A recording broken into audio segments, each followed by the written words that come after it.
ಕೇಶವ ರಥೋತ್ಸವಕ್ಕೂ ಮುನ್ನ ಕುರಾನ್ ಪಠಣ ವಿಚಾರಕ್ಕೆ ಸಂಬಂಧಪಟ್ಟಂತೆ ರಥೋತ್ಸವ ವೇಳೆ ಕುರಾನ್ ಪಠಣಕ್ಕೆ ಅವಕಾಶ ನೀಡಬಾರದು ಅಂತ ಮನವಿ ಮಾಡಿಕೊಳ್ಳಲಾಗಿದೆ. ಒಂದು ಪ್ರತೀತಿ ಇತ್ತು, ಮೊದಲಿನಿಂದಲೂ ಈ ರೀತಿಯಾಗಿ ನಡೆದುಕೊಂಡು ಬರ್ತಾ ಇತ್ತು.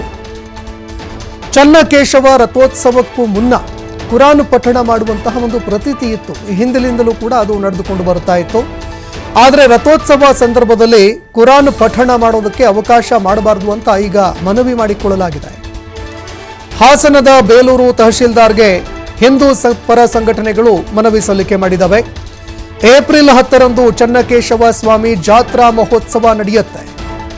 ಇದೇ ಸಂದರ್ಭದಲ್ಲಿ ರಥೋತ್ಸವ ಕೂಡ ನಡೆಯುತ್ತೆ. ಆ ರಥೋತ್ಸವಕ್ಕೂ ಮುನ್ನ ಮೇದೂರಿನ ಖಾಜಿ ಸಾಹೇಬರು ಕುರಾನ್ ಪಠಣ ಮಾಡುವಂಥದ್ದು ಈ ಹಿಂದಿನಿಂದಲೂ ನಡೆದುಕೊಂಡು ಬಂದಿರುವಂಥದ್ದು. ಆದರೆ ಈ ಬಾರಿ ಕುರಾನ್ ಪಠಣ ಮಾಡೋದಕ್ಕೆ ಅವಕಾಶ ಮಾಡಿಕೊಡಬಾರ್ದು ಅಂತ ಈಗ ಮನವಿ ಸಲ್ಲಿಕೆ ಮಾಡಲಾಗಿದೆ. ದೇವಾಲಯದ ಮ್ಯಾನ್ಯುಯಲ್ನಲ್ಲಿ ಕುರಾನ್ ಪಠಣ ಮಾಡಲೇಬೇಕು ಅಂತ ಉಲ್ಲೇಖ ಇಲ್ಲ. ಹೀಗಾಗಿ ಇದಕ್ಕೆ ಫುಲ್ ಸ್ಟಾಪ್ ಇಡಬೇಕು ಅಂತ ತಹಶೀಲ್ದಾರ್ಗೆ ಮನವಿ ಮಾಡಿಕೊಳ್ಳಲಾಗಿದೆ.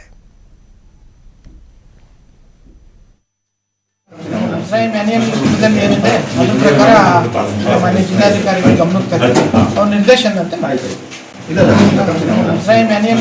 ಏನಿದೆ ಅದ್ರ ಪ್ರಕಾರ ಮಾನ್ಯ ಜಿಲ್ಲಾಧಿಕಾರಿಗಳ ಗಮನಕ್ಕೆ ತರ್ತೀವಿ. ಅವ್ರ ನಿರ್ದೇಶನದಂತೆ 10 ತಾರೀಕಿಗೆ 10 ಏಪ್ರಿಲ್ 2025 ತಾರೀಕಿಗೆ ಬೇಲೂರಿನ ಐತಿಹಾಸಿಕ ಚನ್ನಕೇಶವ ದೇವಸ್ಥಾನದಲ್ಲಿ ನಡೆಯುವಂಥ ರಥೋತ್ಸವದಲ್ಲಿ ಈ ಒಂದು 2-3 ವರ್ಷಗಳಿಂದ ತಾಲೂಕಾಡಳಿತ ಮುಜರಾಯಿ ಇಲಾಖೆ ಅಲ್ಲಿ ಕುರಾನ್ ಪಠಣ ಮಾಡಬಾರ್ದು ಅಂತ ಕಲ್ಪಿಸ್ತಕ್ಕಂಥ ನಿಯಮವನ್ನು ಜಾರಿ ಮಾಡಿದೆ.